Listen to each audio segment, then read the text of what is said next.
Hello everyone, my name is Manish and today we are going to talk about Chapter 6 of Political Science Class 12, United Nations and its Organization. So without any further delay, let's open the topic. First of all, we are going to introduce this chapter. In this chapter, we are going to talk about United Nations and its organization. कहता है after the collapse of the Soviet Union the role of international organization कि जब आपका collapse हो गया था Soviet union का तो सोवियत यूनियन का जो रोल था इंटरनेशनल ऑर्गेनाइजेशन में वो बहुत ही ज़्यादा इम्पोर्टेंट था क्योंकि ये हेल्प करती थी वॉर के मैटर में पीस के मैटर में। ठीक है, अगर दो कंट्रीज के बीच में लड़ाइयाँ होती हैं तो ये ऑर्गेनाइजेशन उन लड़ाइयों को रोककर वहाँ पर पीस एस्टेब्लिश करती है and helps countries cooperate to make better living condition for us all. और कहीं ना कहीं ये कंट्रीज को हेल्प भी करती थी कोऑपरेट करने में ताकि उनकी लिविंग कंडीशंस को बेटर किया जा सके। सेकंड पॉइंट कहता है United nation is a world organization, ये वर्ल्ड की ऑर्गेनाइजेशन है, किसी कंट्री की नहीं है। Which has been establish to maintain peace in the world, जिसको इसीलिए एस्टेब्लिश किया गया था ताकि वर्ल्ड के अंदर पीस को हम क्या कर सके, मेंटेन कर सके। फिर कहता है the potential reforms of the united nation security council is and interesting, कि अगर हम पोटेंशियल रिफॉर्म की बात करें यूनाइटेड नेशन सिक्योरिटी काउंसिल की तो कहता है काफी ज्यादा इंटरेस्टिंग है।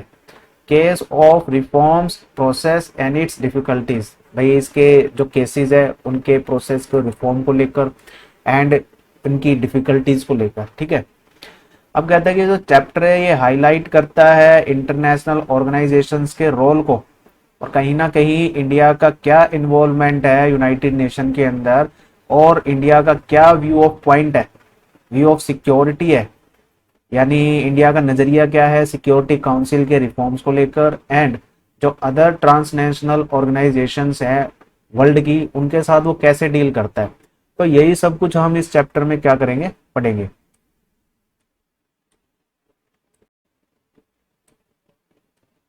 Now we are going to talk about the why international organization, कि हमें इंटरनेशनल ऑर्गेनाइजेशंस की जरूरत क्यों पड़ती है।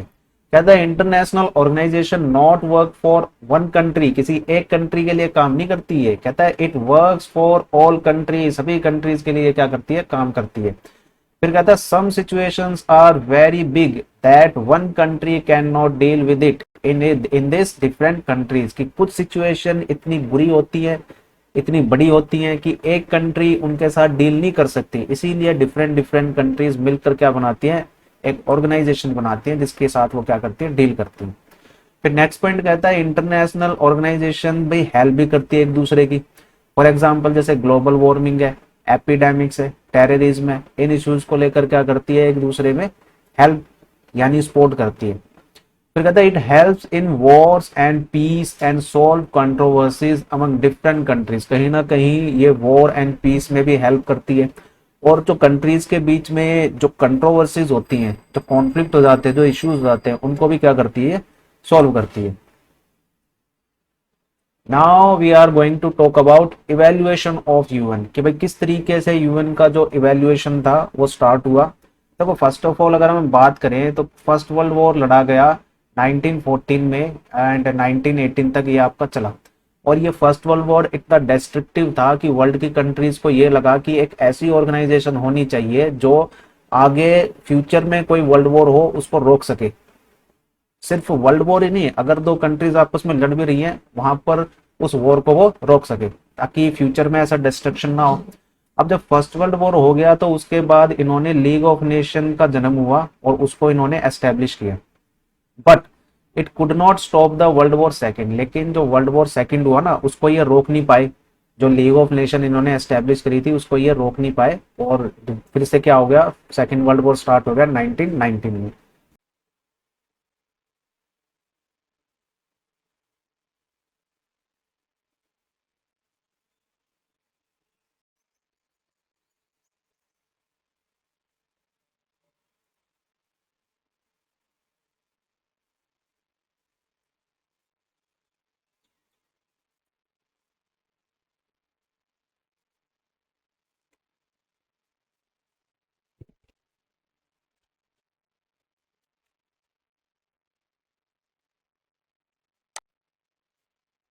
Hello everyone, my name is Manish and today we are going to talk about chapter 6 of Political Science class 12, United Nations and its organization.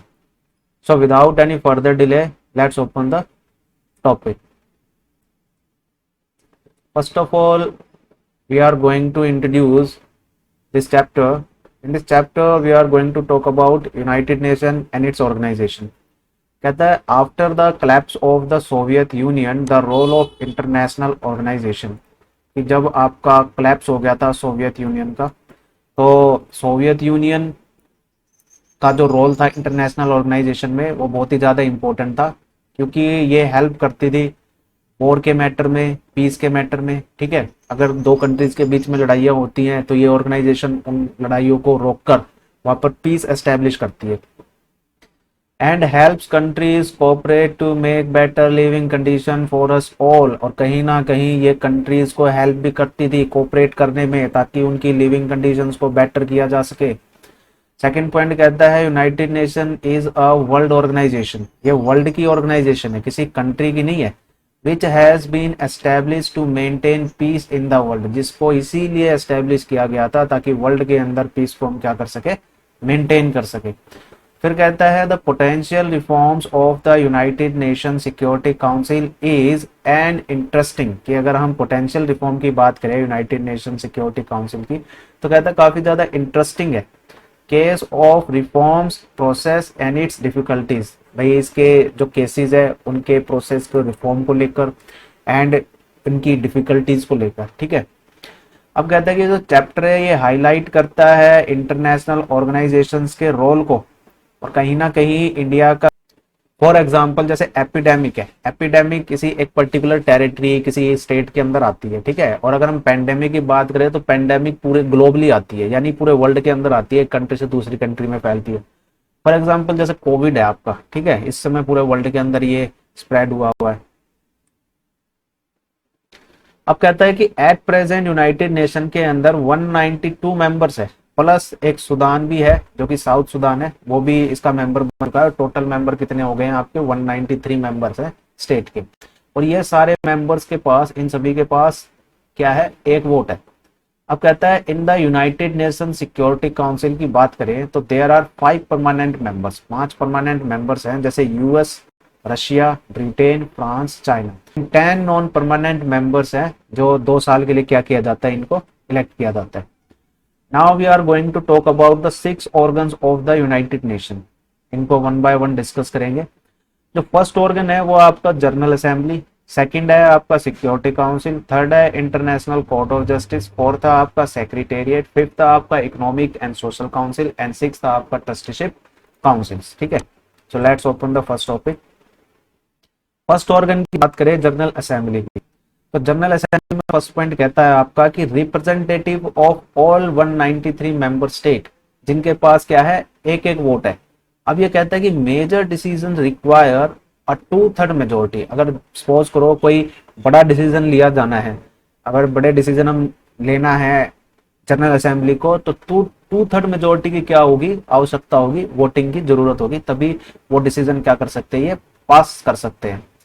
Otherwise a simple majority, अगर हम एक सिंपल मेजोरिटी की बात करें, decision not binding on UN members, अब United Nations के जो members है उनके ऊपर जो डिसीजंस है वो बंधे हुए नहीं होते।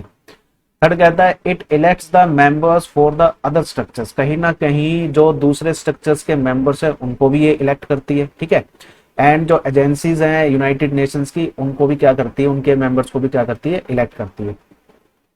नेक्स्ट पॉइंट कहता है deliberations and discussions were over major international issues, अब कहता है बहुत सारे ऐसे इंटरनेशनल इश्यूज हैं और वो इश्यूज मेजर हैं, उनके ऊपर ये डिस्कशन करती है। ठीक है, डिबेट करते हैं। लास्ट पॉइंट कहता है it takes all major decisions related to member state, कि भाई ये वो सारे मेजर डिसीजंस लेती हैं जो कि मेंबर स्टेट से क्या होते हैं, आपके रिलेटेड होते हैं। और next organ is security council, तो इसमें हम बात करेंगे decision binding on all UN members, जितने भी यूएन मेंबर्स हैं उनके ऊपर डिसीजंस बंधे हुए होते हैं। To prevent international conflict and limit the extend of hostility, कहीं ना कहीं ये जो इंटरनेशनल कॉन्फ्लिक्ट है और उनकी जो लिमिट है उनको भी ये बढ़ाती है। ताकि जो हॉस्टिलिटी है यानी अत्याचार है उनको क्या कर सके, ये रोक सके, उनको लिमिटेड कर सके। To facilitate cooperation among state, भाई जो स्टेट्स हैं उनके बीच में कोऑपरेशन बनाए रखती है फैसिलिटीज के थ्रू। To improve the prospect of social and economic development in the world, कहीं ना कहीं ये जो सोशल और इकोनॉमिक डेवलपमेंट है वर्ल्ड के अंदर उनको भी क्या करती रहती है, इम्प्रूव करती रहती है। एक पॉइंट और रह गया आपका, 15 मेंबर्स होते हैं इसके अंदर, 5 परमानेंट होते हैं जिनके पास वीटो की पावर होती है, वीटो का राइट होती है, and 10 elected non permanent members होते हैं जिनको 2 साल के लिए क्या किया जाता है, इलेक्ट किया जाता है। नेक्स्ट ऑर्गन है हमारा इंटरनेशनल कोर्ट ऑफ जस्टिस। इसमें आपके 15 जजेस इलेक्ट किए जाते हैं 9 साल के लिए, ठीक है, जिनके पास एब्सोल्यूट मेजोरिटी होती है इन बोथ यानी general assembly and security council दोनों के अंदर। सेकंड पॉइंट कहता है international court of justice is the principal judicial organ, कि भाई ये क्या है, एक प्रिंसिपल जुडिशियल ऑर्गन है यूनाइटेड नेशन का, ठीक है, यानी यूनाइटेड नेशन के जितने भी जजमेंट पास किए जाते हैं वो ये जुडिशियल ऑर्गन ही क्या करता है, पास करता है। फिर कहता है the court is charge with settling legal disputes between states and giving advisory opinion to the united nation. फिर कोर्ट क्या करता है, चार्ज भी करता है जो भी लीगल डिस्प्यूट होते हैं ना उनको सेटल करने के लिए। एंड जैसे किसी 2 स्टेट्स के बीच में कोई लीगल डिस्प्यूट है, कानूनी झगड़ा हो रहा है, तो उसको लेकर जो भी चार्जेस लगाता है ये इंटरनेशनल कोर्ट ही लगाता है, ठीक है। And giving advisory opinion to the united nation, और ये एडवाइजरी ओपिनियन भी देता है यूनाइटेड नेशन को। नेक्स्ट ऑर्गन है हमारा सेक्रेटेरिएट। अब कहता है सेक्रेटेरिएट इंटरनेशनल स्टाफ है जो कि जो 6 ऑर्गन्स है यूनाइटेड नेशंस के उनको सर्व करता है, उनको सर्विस प्रोवाइड करता है। और ये इसका जो हेड है वो जनरल सेक्रेटरी होता है आपका, who is appointed by the general assembly on the recommendation of the security. अब देखो ये जितने भी सेक्रेटेरिएट है इनको अपॉइंट किसके द्वारा किया जाता है, जनरल असेंबली की रिकमेंडेशन पर इनको क्या किया जाता है, अपॉइंट किया जाता है। और security council for 5 year renewable term, और सिक्योरिटी काउंसिल में जो इनका टर्म होता है वो 5 साल के लिए होता है, ठीक है, बाद में ये क्या करते रहते हैं, अपने आप को रिन्यू भी करते रहते हैं। फिर कहते हैं United nation secretariat consisting of staff representing all nationalities working in duty station all over the world, कि यूनाइटेड नेशन की जो सेक्रेटेरिएट है इसमें आपके रिप्रेजेंटिंग स्टाफ शामिल होते हैं सभी नेशनलिटीज के, वो मिलकर काम करते हैं अपनी ड्यूटी को लेकर, ठीक है। ड्यूटी स्टेटस जो सभी नेशनलिटीज काम करते हैं ड्यूटी स्टेशंस में वर्ल्ड के चारों ओर। Carries out the day to day work of the organisation, और कहीं ना कहीं ये जो डे टू डे के जितने भी काम होते हैं ऑर्गेनाइजेशंस के उनको भी क्या करते हैं, ये मिलकर काम करते हैं। इकोनॉमिक एंड सोशल काउंसिल्स की बात करते हैं। इसमें फर्स्ट पॉइंट कहते हैं कि member states elected by the general assembly for overlapping 3 years term. इसमें कहते हैं भी जो टोटल सीट होती है वो 54 सीट्स होती है, ठीक है, और इनका जो जियोग्राफिकल रिप्रेजेंटेशन है उसके ऊपर ये बेस्ड होता है। और इसके जितने भी मेंबर्स हैं जनरल असेंबली के वो 3 साल के लिए क्या किए जाते हैं, इलेक्ट किए जाते हैं। अब कहता है कि जैसे कि इकोनॉमिक एंड सोशल काउंसिल से ही आपको समझ में आ रहा होगा कि ये काम क्या करती है, इकोनॉमिक एंड सोशल काउंसिल के ऊपर काम करती है। Is the place where the world economic social and environmental challenges are discuss, और ये वो प्लेटफॉर्म है जहां पर economic social and environmental challenges को क्या किया जाता है, डिस्कस किया जाता है, उसके ऊपर डिबेट होती है और इन इश्यूज को लेकर क्या बनाते हैं, पॉलिसीज भी बनाते हैं और उनको रिकमेंड भी करते हैं, ठीक है। नेक्स्ट ऑर्गन हमारा ट्रस्टीशिप काउंसिल। ट्रस्टीशिप काउंसिल कहता है कि एक assigned under the UN charter to supervise the administration of the trust territories. देखो ट्रस्टीशिप काउंसिल को इसीलिए असाइन किया गया था यूनाइटेड नेशन चार्टर के अंदर ताकि ये जो ट्रस्ट टेरिटरीज है उनको एडमिनिस्टर कर सके, ठीक है, फॉर्मर कॉलोनीज और इंडिपेंडेंट टेरिटरीज को एडमिनिस्टर कर सके, ठीक है। फॉर्मर कॉलोनीज मतलब कि भाई एक कंट्री किसी दूसरे कंट्री के ऊपर कब्जा कर लेती थी तो उस कंट्री को अपने अंडर रखती थी, ठीक है, और कोई डिपेंडेंट है कोई कंट्री किसी दूसरी कंट्री के ऊपर डिपेंडेंट है तो उसको भी ये ट्रस्टीशिप काउंसिल के अंदर रखते थे और उसको सुपरवाइज करते थे। अब कहता है which were place under the international trusteeship system, जिसको इंटरनेशनल ट्रस्टीशिप सिस्टम के अंदर रखा जाता था। अब कहता है कि सस्पेंडेड ऑन 1 नवंबर 1994, कि भाई 1 नवंबर 1994 को क्या कर दिया गया, सस्पेंड कर दिया गया। With the independence of Palau the last UN trust territories, और भाई जो इंडिपेंडेंस है पलाऊ की, यानी 1 नवंबर 1994 को इंडिपेंडेंस हुई पलाऊ की, उसको सस्पेंड कर दिया गया। और जो लास्ट यूएन ट्रस्ट टेरिटरी थी ना, ये पलाऊ क्या थी आपकी, लास्ट यूएन ट्रस्ट टेरिटरी थी। और ऐसा जब इसको सस्पेंड किया गया तो ऐसा भी यूनाइटेड नेशन ऑर्गेनाइजेशन ने कहा कि फ्यूचर में अगर इसकी काउंसिल की नीड होगी तो हम इसको दोबारा से क्या कर सकते हैं, एस्टेब्लिश कर सकते हैं। Now we are going to talk about the reforms of the united nation after the cold war. अब कहता है कि reforms of the organization structures and processes, कि किस तरीके से ऑर्गेनाइजेशंस के जो स्ट्रक्चर हैं, प्रोसेसेस है, उसमें हम सुधार कर सकते हैं। दूसरा कहता है biggest discussion has been on the functioning of the security council, कि भाई सिक्योरिटी काउंसिल की फंक्शनिंग को लेकर बहुत बड़ा क्या किया गया, डिस्कशन किया गया। Demand for an increase in UN security council permanent and non permanent members की डिमांड भी की गई कि सिक्योरिटी काउंसिल्स की जो permanent and non permanent seats हैं उनको भी क्या करना चाहिए, इंक्रीज करना चाहिए। फिर कहता है कि आपका review of the issues that fall with in the jurisdiction of the organisations. अब इन्होंने जो इश्यूज थे जो कि ऑर्गेनाइजेशंस की जुरिस्डिक्शन के अंडर आते थे, उनको भी इन्होंने रिव्यू करना स्टार्ट किया। कहता some countries and experts want the organization to work in peace, कि भाई कुछ ऐसी कंट्रीज थी, एक्सपर्ट्स थे जो चाहते थे कि भाई इस ये ऑर्गेनाइजेशन क्या करे, पीस के ऊपर काम करे, सिक्योरिटी मिशन के ऊपर काम करे। Other want to develop and humanitarian work, और दूसरे चाहते थे कि भाई इनको वो डेवलप करे और ये जो ह्यूमैनिटेरियन वर्क है उनको लेकर क्या करे, ये काम करे। Now we are going to talk about the changes after the cold war, कि भाई कोल्ड वार के बाद क्या क्या चेंजेस आए। पहला चेंज तो ये आया कि भाई सोवियत यूनियन कोलैप्स हो गया था आपका, यानी वर्ल्ड में 2 सुपर पावर थी, एक सुपर पावर क्या हो गई थी आपकी, डिसइंटीग्रेट हो गई थी। फिर कहता है कि अगर एक सुपर पावर गिर गई तो एक बची, यानी यूएसए। अब यूएसए क्या थी आपकी, स्ट्रॉन्गेस्ट पावर बन चुकी थी, यानी सुप्रीम पावर बन चुकी थी, सुपर पावर बन चुकी थी वर्ल्ड की। अब कहते हैं कि relationship between Russia and the successor to the Soviet Union and the US is much more cooperative. अब कहता है कि जो रशिया, जो कि सक्सेसर था सोवियत यूनियन का, अब रशिया के और यूनाइटेड नेशन यानी अमेरिका के जो रिलेशनशिप्स थे वो और भी ज्यादा क्या हो गए थे, कोऑपरेटिव हो गए थे। और इसके साथ साथ चाइना भी बड़ी तेजी से एक ग्रेट पावर बन रहा था, and India also is growing rapidly, और इंडिया ने भी बड़ी तेजी से क्या की, तरक्की की। अब कहता है कि the economies of Asia are growing at an unprecedented rate, कि अगर हम एशिया की इकोनॉमी की बात करें तो मतलब अनप्रेसिडेंट रेट से क्या कर रही थी, ये ग्रो कर रही है, यानी असंभव तौर पर ग्रो कर रही थी इतनी तेजी से।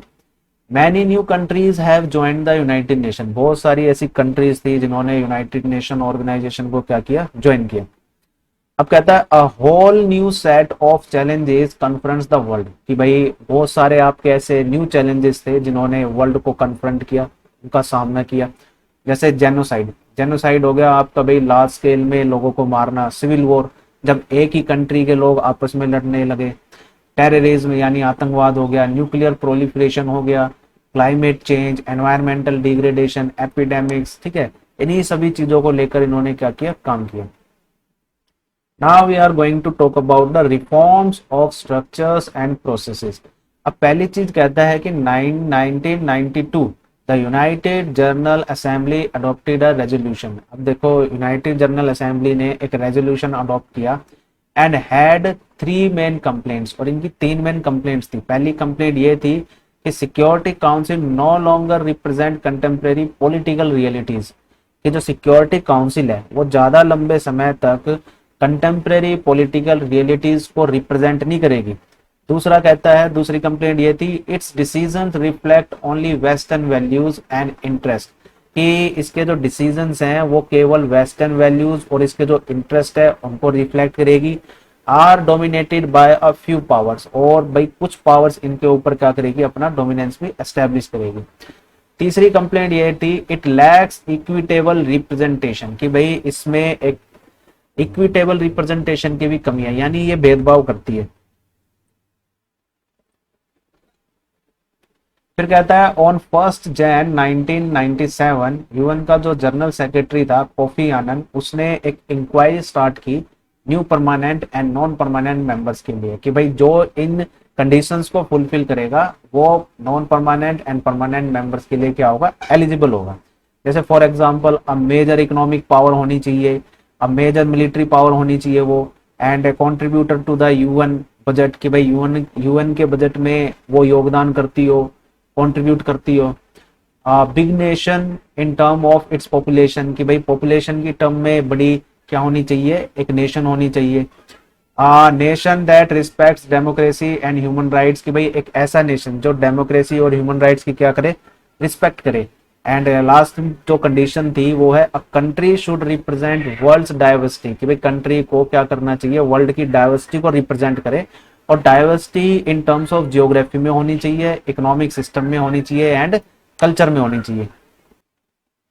Some experts think that veto power should be abolished, that is given to only permanent members। अब देखो कुछ एक्सपर्ट्स का ये भी मानना था कि वीटो पावर्स अबोलिश होनी चाहिए और ये सिर्फ कुछ परमानेंट मेंबर्स के पास होनी चाहिए। दूसरा कहता है after the world war second the strongest country given the privilege position and became the permanent member. अब कहता है कि सेकेंड वर्ल्ड वॉर के बाद की कुछ स्ट्रॉन्ग कंट्रीज थी जिनके पास प्रिविलेजेस पोजीशंस थी, उन्होंने उस चीज का फायदा उठाया और वो क्या बन गए, परमानेंट मेंबर्स बन गए। तीसरा कहता है non permanent members serve for 2 years and can not be reelected immediately कि भाई जो नॉन परमानेंट मेंबर्स है उनको हम सर्व कर सकते हैं सिर्फ 2 साल के लिए, और कैन नॉट बी री इलेक्टेड हम उनको दोबारा से री इलेक्ट नहीं कर सकते तुरंत, after completing a term of 2 years 2 साल के जो टर्म है, ईयर है, उसके कंप्लीट होने के तुरंत बाद वो क्या नहीं कर सकते, अपने आप को पार्टिसिपेट नहीं कर सकते। अब कहता है कि use of veto power bye permanent members, जैसे 1 जून 2018 का है ये, तो सबसे ज्यादा आप देखोगे कि जो वीटो का यूज किया है वो रशिया ने किया 135, उसके बाद यूएसए ने 84 बार अपनी वीटो पावर का यूज किया, यूके ने 32 बार इसका यूज किया एंड फ्रांस ने 18 बार, और चाइना की बात करें तो 11 बार उसने वीटो पावर का क्या किया, यूज किया है। बात करेंगे वीटो पावर की कि वीटो पावर होती क्या है। कहता है in taking decision security council proceeds by voting कि भाई सिक्योरिटी काउंसिल्स में जब डिसीजन लिए जाते हैं तो वोटिंग प्रोसीड की जाती है और जितने भी मेंबर्स होते हैं उनके पास एक वोट होता है। However the permanent member can vote in negative manner, इस तरीके से जो परमानेंट मेंबर्स हैं वो नेगेटिव मैनर में वोट करते हैं, ठीक है। If all other permanent and non permanent member vote for a particular decision कि अगर सभी permanent and non permanent members vote करते हैं पर्टिकुलर डिसीजंस के लिए, any permanent members negative vote can neglect the decision, अगर परमानेंट मेंबर्स में से किसी एक बंदे ने भी वीटो पावर का यूज कर लिया तो उस वोट को नेगेटिव वोट समझा जाएगा, ठीक है। और इसी नेगेटिव वोट को हम क्या बोलते हैं, वीटो पावर बोलते हैं, और वो डिसीजन मेकिंग को क्या कर रहा है, जो भी डिसीजन के ऊपर वो वोटिंग कर रहे हैं उसको वो नेग्लेक्ट कर रहा है। Jurisdiction of the united nation की बात करेंगे, इसमें कहता है कि as the UN completed 60 years of its existence कि भाई जब से इसकी स्थापना हुई है और 2005 में इसने 60 साल पूरे कर लिए।